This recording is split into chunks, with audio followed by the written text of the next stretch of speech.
શ્રાવણ માસ ચાલી રહ્યો છે ત્યારે વિવિધ ધર્મસ્થાનો ઉપર લોકો દર્શને જતા હોય છે। ત્યારે ભાવનગર જિલ્લાના તળાજાથી બગદાણા જવાના માર્ગ ઉપર પુલ બેસી જવાને કારણે મોટા વાહનોની અવરજવર બંધ થવા પામી છે। તળાજાથી બગદાણાની વચ્ચે રસ્તામાં આવેલા પુલ બેસી જવાને પગલે મોટા વાહનો ચાલવા ઉપર પ્રતિબંધ લાગ્યો છે। તો બીજી તરફ ટુ વ્હીલર લઈને નીકળતા સ્થાનિક લોકોને પણ ભારે હાલાકીનો સામનો કરવો પડી રહ્યો છે। ત્યારે સ્થાનિકો દ્વારા તંત્ર દ્વારા તાત્કાલિક પુલનું કામ થાય તેવી અપેક્ષા સાથે માંગ કરી રહ્યા છે।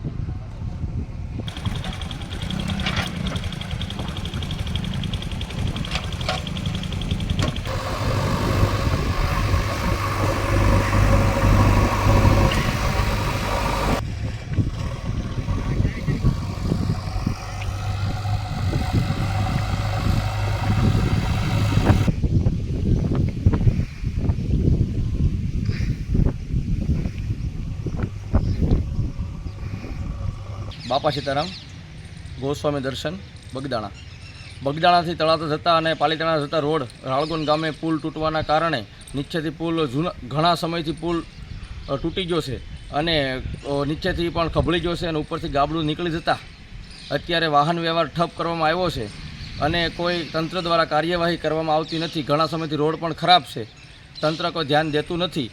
એના કારણે અત્યારે ચોમાસાની સિઝનના કારણે વરસાદ બહુ પડતા અને ઉપર રસ્તો બહુ ખરાબ થઈ ગયો છે, તો એને ડાયવર્ઝન અત્યારે ગામજનોએ દુધાણાથી આપવામાં આવ્યું છે અને શ્રાવણ માસના કારણે બગદાણા આવતા યાત્રિકોને ખૂબ જ નડતરરૂપ થાય છે અને યાત્રિકો પણ ઘણા બધા હેરાન થઈ રહ્યા છે।